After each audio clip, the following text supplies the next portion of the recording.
Bueno, muy buenas tardes. En este video vamos a hacer un repaso de modelos atómicos. Vamos a enumerar los distintos modelos que se fueron planteando a lo largo de la historia. Simplemente vamos a puntear cuáles fueron los conceptos que se vertieron en cada uno de los modelos, sin tener en cuenta los fundamentos experimentales que llevaron a los científicos a plantear los distintos modelos. Y nos vamos a detener un poco más en el modelo atómico moderno y luego de esa manera poder encarar el tema de configuración electrónica.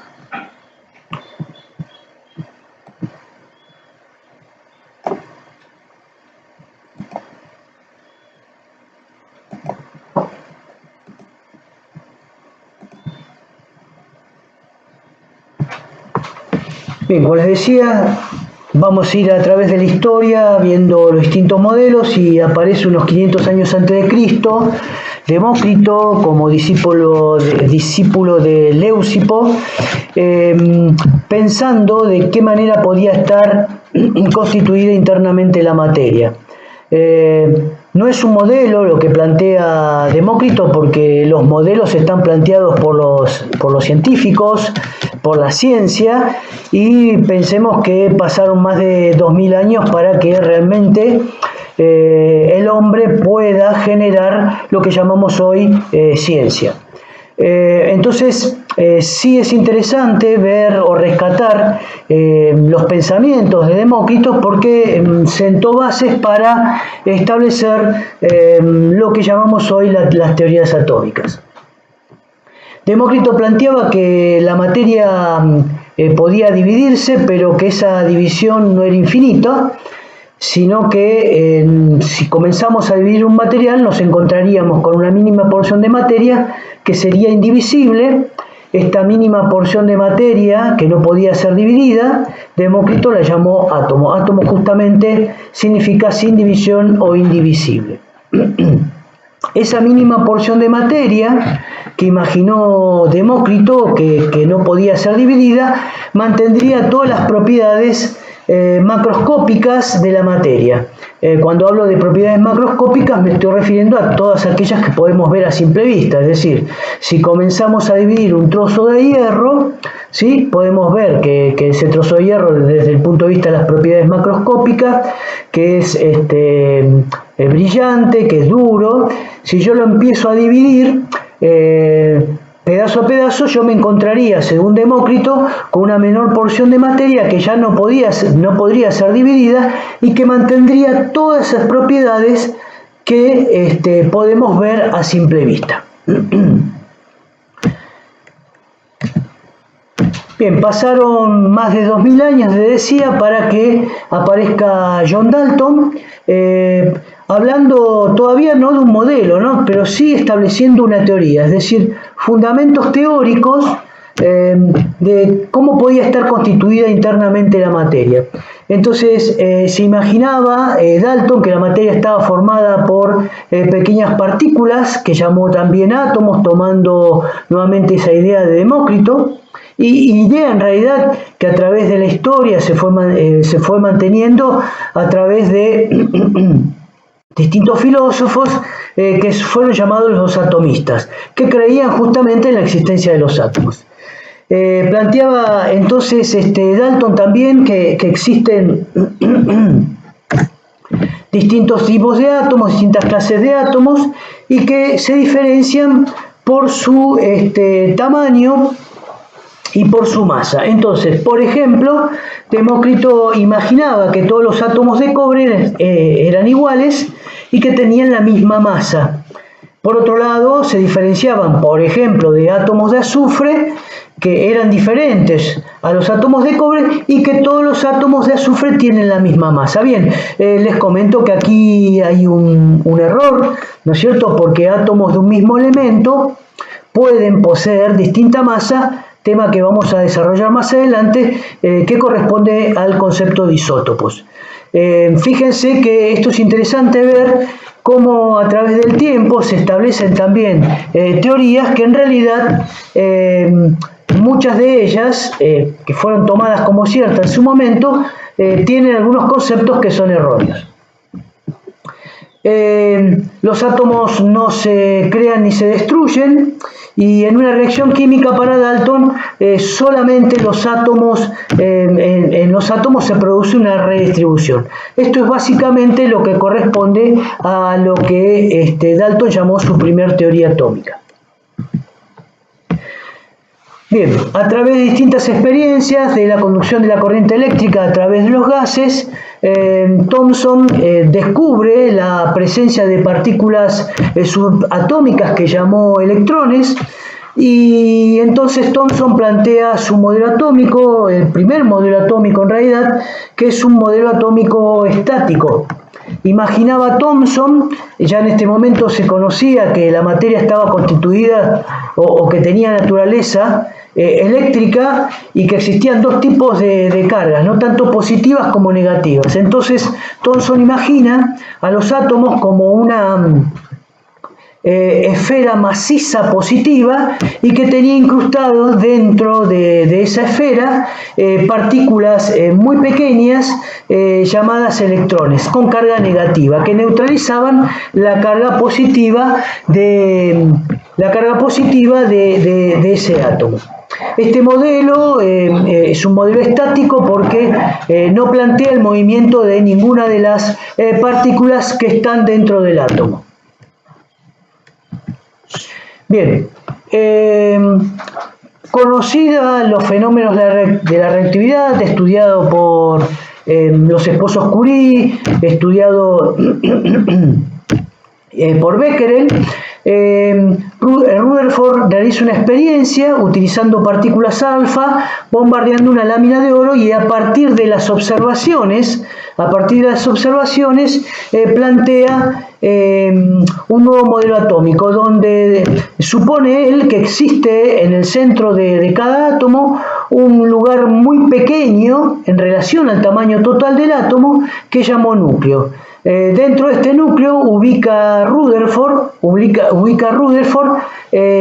partículas con carga positiva, más tarde se llamaron electrones, y alrededor, en órbita, girando los electrones. Grandes espacios vacíos entre, digamos, el tamaño total del átomo, donde se mueven los electrones, y ese núcleo positivo muy pequeño, central, donde prácticamente Rutherford plantea que se concentra toda la masa del átomo.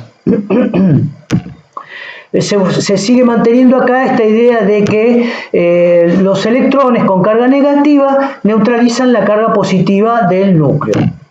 En su experiencia, Rutherford establece que la relación entre el tamaño del átomo y el tamaño del núcleo es de una diferencia de 10.000 veces, es decir, el núcleo es 10.000 veces más pequeño que el tamaño total del átomo. Esta idea entonces que plantea Rutherford, donde existen grandes espacios vacíos dentro de la materia. Bien, este modelo planteado por Rutherford planteaba un problema que no podía resolverse, ¿no? Hasta el momento la física clásica no podría explicar cómo un electrón con carga negativa, una partícula con carga negativa, podría girar indefinidamente alrededor de ese núcleo atómico sin ser atraído, ¿sí? Sino que a partir de la física clásica ese electrón debería describir una órbita que no sería ni elíptica ni circular, sino más bien en forma de espiral, y debería acercarse lentamente en forma continua hasta fundirse dentro del núcleo atómico con carga eléctrica positiva.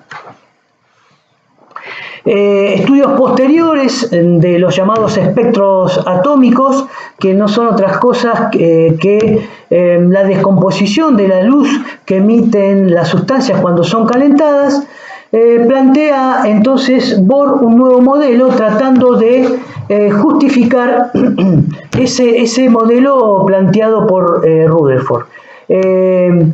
Bohr imagina que alrededor de ese núcleo central existen distintos niveles de energía, donde se van a mover los electrones. Bohr propone que los electrones giran alrededor del núcleo en órbitas o niveles de energía. Fíjense acá este concepto que plantea Bohr, ¿no? Habla de órbitas o niveles de energía. Vamos a ver que en el modelo atómico moderno aparece el concepto de orbital y bueno, vamos a recordar esta idea de Bohr, que en realidad no es lo mismo una órbita que un orbital. Entonces, el modelo de Bohr plantea que los electrones no poseen cualquier cantidad de energía, sino valores determinados. Él imaginaba entonces que los electrones se podían mover siempre en un mismo nivel de energía, siempre en un mismo nivel de energía.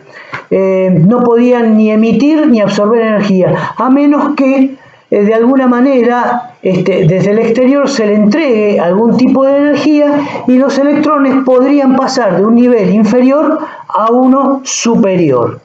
De esta manera decimos que los electrones estarían excitados ocupando un nivel de energía superior, pero ese estado excitado no es un estado normal y los electrones deberían volver a su estado llamado fundamental, y para eso deberían emitir la misma cantidad de energía que la que absorbieron para alejarse del núcleo. La teoría cuántica plantea que esa cantidad de energía que necesita un electrón para pasar de un nivel a otro se denomina un cuanto o un paquete de energía que podría calcularse. Bien, más adelante se descubre que dentro del núcleo también existen otras partículas con carga neutra, con una masa semejante a la masa de un protón, ¿sí? Pero que no tiene carga eléctrica. Esto ya había sido propuesto sin poder comprobarlo, habría sido propuesto en 1920 por Rutherford, y recién en 1932 James Chadwick puede confirmar la existencia de estos neutrones, de estas partículas que conforman también al núcleo. Algo que no comenté antes es que la masa de un protón se había confirmado que era aproximadamente unas 1400 veces mayor a la masa de un electrón. Con lo cual se considera que la masa de los electrones es despreciable frente a la masa total de los átomos, o la masa que se concentra dentro del núcleo. Prácticamente la masa de un átomo está concentrada dentro del núcleo, ya que poseen una masa apreciable los protones y los neutrones que se encuentran dentro de ese núcleo atómico. Bien, ahora vamos a tratar de explicar algunos postulados de la teoría atómica moderna. Bien, vamos ahora a hacer un repaso de la teoría atómica moderna, sus postulados más importantes sintéticamente. Básicamente, obviamente, se mantienen esos conceptos que se fueron estableciendo a lo largo del tiempo, ¿no? Los átomos están constituidos por un núcleo central de un tamaño 10.000 veces menor al tamaño total del átomo. Dentro de ese núcleo, vamos acá a simbolizar que esto es el núcleo. Dentro de ese núcleo se encuentran partículas con carga positiva, los protones,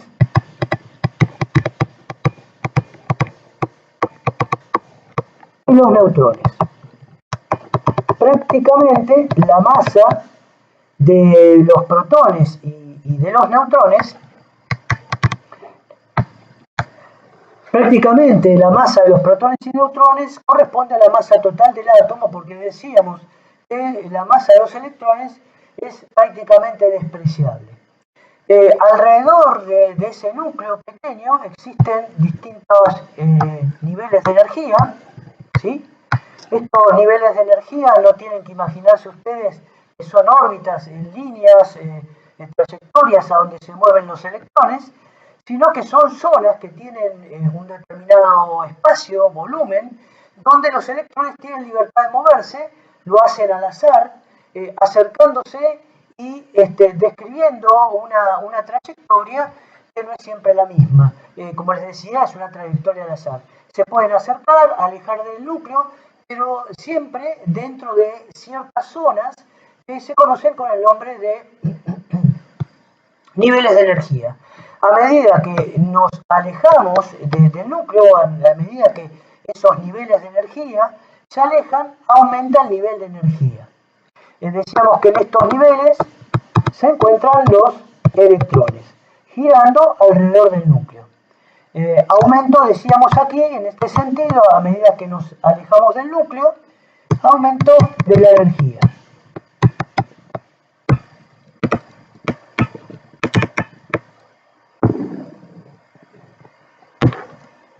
Muy bien, entonces, esto es lo básico del modelo atómico moderno, ese núcleo positivo, donde encuentro protones, donde encuentro también partículas sin carga eléctrica, los neutrones. La masa del átomo prácticamente está concentrada dentro de ese núcleo y los electrones se mueven en ciertas zonas llamadas niveles de energía. No son órbitas, no son trayectorias, líneas circulares o elípticas donde se mueven los electrones, sino ciertas zonas que tienen un espacio, cierto volumen, donde yo voy a poder encontrar los electrones. Obviamente que la cantidad de protones, la cantidad de electrones, va a depender del tamaño de los átomos. Ya vamos a hablar de número atómico y número másico, ¿sí? Entonces, no todos los átomos tienen la misma cantidad de protones, de electrones, de niveles de energía. Dependiendo del tamaño del átomo, vamos a ver cómo se conforman cada uno de ellos en cantidad de protones y de electrones.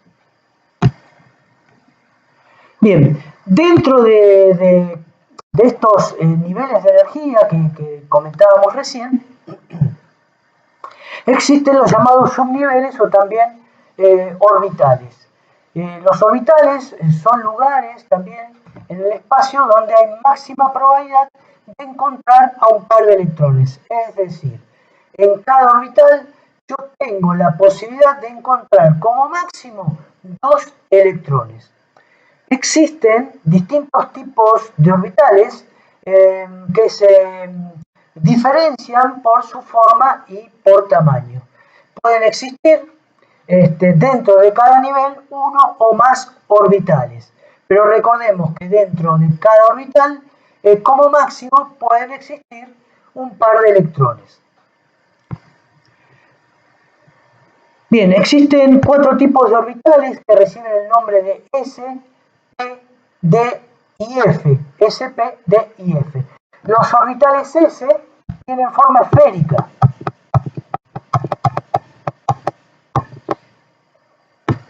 Por ejemplo, estaría representando a un orbital S. Es una esfera, tiene volumen alrededor del núcleo, ¿sí? Donde yo puedo encontrar un par de electrones. Los orbitales S tienen, decíamos, forma esférica. Bien. Alrededor de un núcleo atómico, dependiendo de la cantidad de electrones que posean, puedo encontrar más de un orbital S. Entonces, en esta representación de aquí, ¿sí? Lo que vemos son esferas concéntricas. Podríamos considerar que la del centro es un orbital 1s, más alejado podríamos encontrar el 2s, más alejado no está representado 3s, 4s, 5s. El número 1 indicaría el número 1, 2, 3, nos daría idea del nivel de energía o, como decíamos, la distancia al núcleo, porque habíamos comentado, ¿sí? A medida que nos alejamos del núcleo, aumenta el nivel de energía. Entonces, en el nivel 1 podríamos encontrar, ¿sí? Un orbital S, que lo voy a llamar 1s. En el nivel 2 podríamos encontrar al orbital 2s, al 3, en el 3, el 3s y así sucesivamente. Entonces, los orbitales S, puede existir uno por nivel de energía, ¿sí? En el nivel 1 puedo tener un orbital S, en el nivel 2 otro orbital S, en el 3 otro orbital S, etcétera, etcétera. Solamente por nivel de energía yo podría encontrar un solo nivel, un solo orbital S que tiene forma esférica. Bien, los orbitales los orbitales P tienen forma lobular.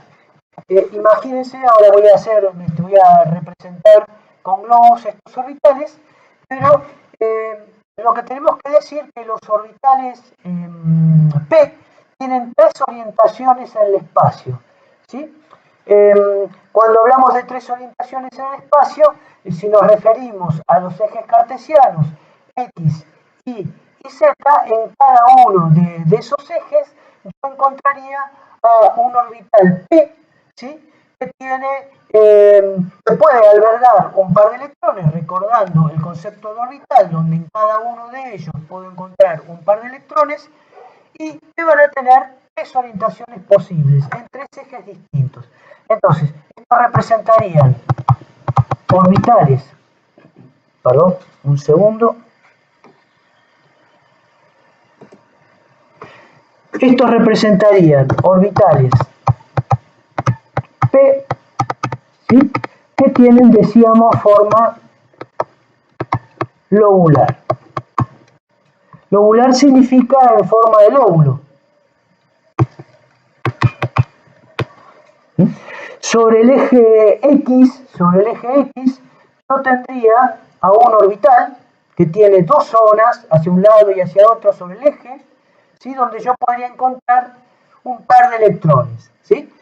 Esto estaría sobre el eje Z, y sobre el eje Y podría encontrar otro orbital P, por eso se puede llamar también PX, PI y PZ. Recordemos que en cada uno de estos par de lóbulos yo puedo encontrar un par de electrones. Bien, decía entonces de los distintos ejes que yo puedo tener, ¿no? Normalmente sobre un plano utilizo un par de ejes cartesianos, ¿sí? Que yo podría decir, los nombro en matemáticas X e Y. Cuando yo quiero dar idea de volumen, necesito, de que algo tiene volumen en el espacio, que está ocupando un lugar en el espacio, necesito de un tercer eje que lo llamaría Z, ¿sí?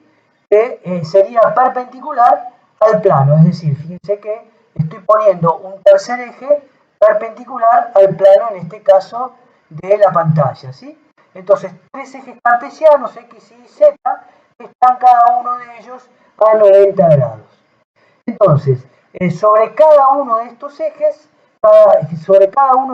se va a encontrar orientado un orbital P. Decíamos que los orbitales P tienen forma lobular y que recordemos que en cada orbital yo puedo encontrar a un par de electrones. Por ejemplo, podría decir que esto tendría la forma de un orbital P. Este sería un orbital P orientado sobre uno de los ejes, ¿verdad? Tendría que colocar, o existe en realidad otro orbital P, donde podría encontrar otro par de electrones sobre otro eje, ¿sí? Y sobre un tercer eje en forma perpendicular al plano. Aquí podría observar esos tres orbitales. Son en total 6 lóbulos, pero recordemos que cada par de lóbulos corresponde a un orbital. Entonces, acá tengo 6 lóbulos, pero cada par, fíjense que cada lóbulo los puse del mismo color, corresponden a un orbital. En cada uno de ellos yo puedo encontrar a un par de electrones. En el nivel de energía 2 yo voy a encontrar lo que llamo el orbital 2p. En ese nivel de energía, pregunto, ¿cuántos electrones podría yo ubicar en los orbitales p? Bien, teniendo en cuenta que yo tengo un orbital sobre el eje X, sobre el eje Y, sobre el eje Z, y que en cada orbital puedo tener hasta 2 electrones, en total yo podría tener 6 electrones. 6 electrones en los orbitales P por cada nivel.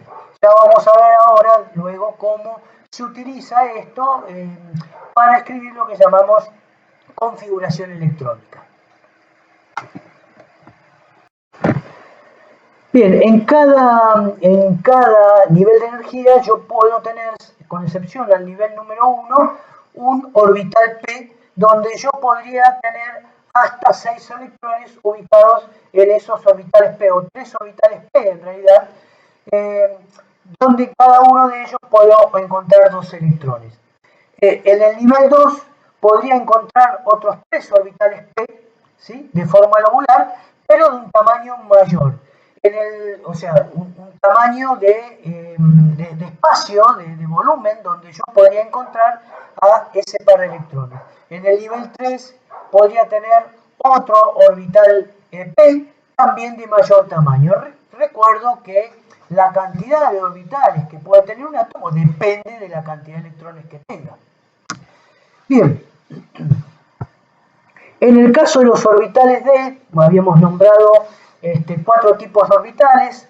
Los s, dijimos ya que tienen forma esférica, los p, que tienen orbitales, tienen forma lobular y que se orientan o poseen 3 orientaciones en el espacio. Habíamos nombrado a los d y a los f. Con respecto a los d, fijémonos que aparecen otros planos para representar los orbitales, tienen mayor cantidad de orientaciones, pero en realidad lo que tengo que pensar es que si hay un orbital d, yo puedo tener en realidad por nivel de energía 1, 2, 3, 4, 5 orbitales d en un nivel de energía, ¿sí? Y con respecto a los orbitales f, observemos la complejidad. Todo esto obviamente es teórico, nadie puede observar a un orbital, pero bueno, los cálculos, la resolución de ecuaciones complejas de la física cuántica plantea la existencia de estos orbitales, y en el caso de los f, fíjense su forma y la cantidad de orbitales f que pueden existir en un nivel. 1, 2, 3, 4, 5, 6, 7 orbitales f. Y recordemos en total que en cada orbital yo puedo tener hasta 2 electrones, con lo cual pregunto cuántos electrones podría tener en orbitales f. Si tengo 7 orbitales, como máximo 2 electrones por orbital, yo podría albergar hasta 14 electrones en orbitales f. Con respecto a los d, teníamos 5 orientaciones, 5 orbitales, con lo cual yo podría albergar en orbitales d hasta 10 electrones. Vemos por aquí. Bien, hablábamos que los electrones se mueven alrededor del núcleo, ¿sí?, al azar, y se acercan y se alejan del núcleo, ¿sí?, dentro de esos niveles y subniveles de energía u orbitales, ¿sí? Pero además los electrones rotan sobre su propio eje, y el sentido de rotación se denomina spin, ¿sí? Entonces, la posibilidad de rotación que pueden tener los electrones son 2, es decir, en un sentido, ¿sí?, supongamos que esto representa a un electrón, una partícula esférica, entonces estos electrones se mueven alrededor del núcleo, se alejan, se acercan alrededor del núcleo, pero además giran sobre su propio eje, rotan, decimos, ¿sí? Una cosa es el movimiento de traslación, ¿sí?, y otra cosa es el movimiento de rotación alrededor de su propio eje. Entonces, los electrones rotan sobre su propio eje y a esto se denomina spin, sentido de rotación de un electrón. Y decíamos que pueden tener 2 sentidos. En un sentido, ¿sí?, por ejemplo acá de izquierda a derecha, o en sentido contrario de derecha a izquierda. A estos sentidos de rotación que pueden tener un electrón se lo denomina spin. Bien, y la teoría plantea también que no pueden existir dentro de un mismo orbital 2 electrones que tengan el mismo spin. Es decir, dentro del orbital puedo tener como máximo 2 electrones, pero la condición es que uno tenga un sentido de rotación, un determinado spin, y el otro, ¿sí?, que tenga sentido de rotación o spin contrario. Bien, vamos a agregar los siguientes conceptos. Vamos a hablar de número atómico. Les recomiendo que tengan a mano una tabla periódica. Y bueno, el número atómico de un elemento se representa, se simboliza con la letra Z mayúscula, y el número atómico de un elemento químico indica la cantidad de electrones que posee un átomo de ese elemento. Teniendo en cuenta que los átomos son eléctricamente neutros, ¿sí? Si yo hablo de cantidad de electrones y que los electrones tienen carga negativa, tengo que tener dentro de un átomo la misma cantidad de cargas positivas. Recordemos que las partículas que tienen carga eléctrica positiva se denominan protones. En otras palabras, el número atómico me indica la cantidad de electrones y de protones, que debe ser la misma, que contiene un átomo. Entonces, Z, ¿sí?, digo que es igual al número de protones, ¿sí?, y esto es igual también al número de electrones.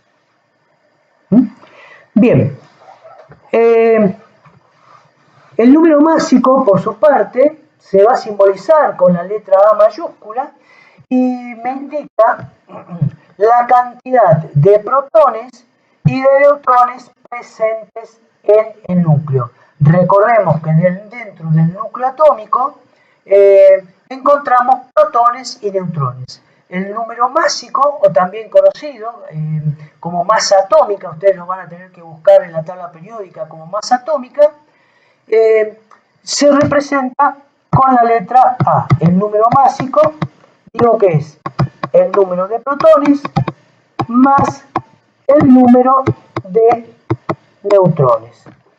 El número másico, número de protones, más el número de neutrones. Bien, fíjense que si yo tengo Z, sé qué cantidad de electrones y protones tiene un átomo de un elemento, pero no sé qué cantidad de neutrones. Pero A, de alguna manera, indirectamente, me está indicando qué cantidad de neutrones posee un átomo de dicho elemento. Fíjense lo siguiente. Decimos que el número másico es la cantidad de protones más neutrones. Si yo quisiera saber la cantidad de neutrones, ¿sí?, puedo despejar de esta igualdad, ¿sí?, y número de protones que está sumando, lo paso, número de protones aquí, que está sumando al número de neutrones, lo pasaría al otro miembro restando, ¿sí? Acá hay que recordar cómo despejo una ecuación. Con lo cual me quedaría que el número de neutrones es igual al número másico A menos el número de protones. Repito entonces, fíjense que Z me informa la cantidad de protones, partículas con carga positiva que posee un átomo. Me informa de la misma manera la cantidad de electrones, partículas negativas que posee un átomo. Y el número másico me indica la cantidad de partículas que hay dentro del núcleo, ¿sí? Pero me está faltando saber definitivamente qué cantidad de neutrones yo tengo dentro de ese núcleo. Puedo despejar de esta ecuación planteada, ¿sí? Entonces, en esta ecuación, el número de neutrones se está sumando al número de protones, con lo cual pasaría al otro miembro restando el número de protones, con lo cual me queda el número de neutrones es igual al número másico menos la cantidad de protones. Fíjense que el número de protones aquí, lo llamamos también número atómico Z. Con lo cual yo puedo plantear que el número de neutrones dentro de un átomo es igual al número másico A menos su número atómico Z. Bien, vamos a ver cómo podemos determinar entonces la cantidad de partículas subatómicas que contiene un átomo. Más adelante vamos a repasar un poco sobre tabla periódica, o trabajar sobre tabla periódica, pero básicamente, aquí ustedes van a encontrar lo que se llama la clave de la tabla, donde me indica para cada elemento qué información me da. ¿Sí? Y bueno, el número que está a la izquierda, ¿sí? A izquierda arriba, me indica el número atómico. Ese número atómico, recordemos que me va a estar indicando el número de electrones y de protones que tiene un átomo de ese elemento. Debajo, ustedes lo van a tener que ver detenidamente en su tabla, debajo del símbolo y del nombre encontramos el número másico o de masa atómica, que en realidad nosotros debemos aproximar ese número al número entero más cercano. Generalmente ese número másico que aparece o de masa atómica que aparece en la tabla periódica, van a ver que aparece con decimales. Nosotros para trabajar debemos aproximar ese número que aparece en la tabla periódica, aproximar al número entero más cercano. De aquí en más, nosotros vamos a representar a cada elemento a través de un símbolo, ¿sí? Y a la izquierda, arriba, vamos a escribir el número atómico y a la izquierda, abajo, su número, a la izquierda, arriba, su número másico, a la izquierda, abajo de ese símbolo, el número atómico. A, número másico, Z, número atómico. Escrito a la izquierda, arriba, número másico, abajo, número atómico. Entonces, con tabla periódica, después lo confirman ustedes, por ejemplo, este es el símbolo del sodio, ¿sí? Si vamos a la tabla periódica, nos encontramos que el sodio tiene un número atómico 11, ¿sí? Y un número másico 23. Van a ver ustedes ahí que el número másico es 22,9 y algo más, ¿sí? Recordemos que tenemos que aproximar al número entero más cercano. Bien, a partir de estos datos vamos a determinar la cantidad de cada una de las partículas subatómicas que contiene un átomo de sodio. Entonces, recordemos que este número, el número atómico, me indica, decíamos, el número atómico Z, me indica la cantidad de protones y de electrones. Con lo cual, yo puedo decir que un átomo de sodio contiene 11 electrones y contiene 11 protones. Esa información está dada por Z, el número atómico. Bien, dijimos también por otra parte que dentro de un átomo existen neutrones. Para determinar la cantidad de neutrones tenemos que restar al número másico, ¿sí? Restar el número atómico. Con lo cual, volviendo a nuestro ejemplo, número másico 23 menos 11, número atómico del sodio, esto me da, ¿sí? 12 neutrones. Bien, acá tenemos determinado lo que podemos llamar la composición de partículas subatómicas para un átomo de sodio. Podríamos imaginar nosotros dentro del núcleo, ¿sí? 11 protones, 12 neutrones, y fuera, ¿sí? Fuera de ese núcleo podríamos ubicar, ¿sí? Ya vamos a ver cómo se distribuyen los distintos niveles y subniveles, ¿sí? Pero básicamente decimos que fuera de ese núcleo vamos a encontrar 11 electrones. Bien, vamos a otro ejemplo.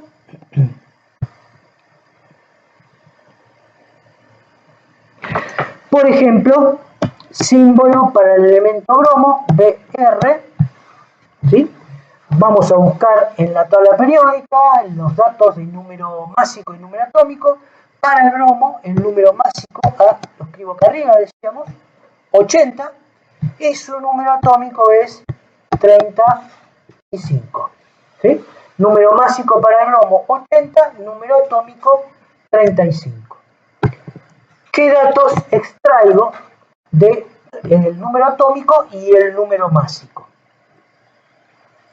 El número atómico me indica, decíamos, la cantidad de electrones, ¿sí?, y de protones que tendría o que tiene un átomo de bromo. Por otro lado, el número másico, ¿sí?, menos el número atómico, A menos Z, me indicaría la cantidad de neutrones, 45 neutrones. Bien, de esta manera yo podría hacer un esquema muy sencillo, de un átomo de bromo para indicar la posición de cada una de estas partículas, ¿sí? Bien, yo puedo decir que dentro del núcleo, zona central del átomo, un átomo de bromo contiene 35 protones y 45 neutrones. En ese núcleo se concentra prácticamente toda la masa atómica. Fuera de ese núcleo hay una nube electrónica, ¿sí?, donde yo voy a encontrar girando en distintos niveles y subniveles a los electrones. ¿Qué cantidad de electrones? En este caso, para neutralizar la cantidad de cargas positivas presentes en el núcleo, los 35 protones, yo voy a encontrar que existen 35 electrones.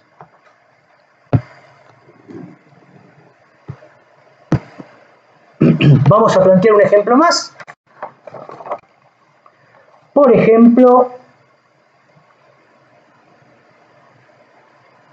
vamos con el fósforo, símbolo del elemento fósforo, una P, ¿sí? El número atómico del fósforo es 15, su número másico 31. Veamos, composición atómica, es decir, determino qué cantidad de partículas subatómicas están presentes en el átomo, en este caso del fósforo, ¿sí? Recordemos que este número atómico, nuevamente, me indica la cantidad de electrones que posee un átomo de fósforo, que debe ser igual a la misma cantidad de protones de cargas positivas que va a contener el núcleo de ese átomo. Dentro del núcleo atómico, encontramos los neutrones, y para determinar qué cantidad tengo que restar a A, el número másico 31, le tengo que restar el número atómico 15, que en este caso 16 neutrones. En forma muy esquemática, me imagino, ¿sí?, al núcleo donde encuentro para el fósforo 15 protones, 16 neutrones, y fuera de ese núcleo, en distintos niveles y subniveles, ¿sí?, en distintos niveles y subniveles, los electrones, 15 electrones. Muy bien, esto es todo, y bueno, espero que sirva.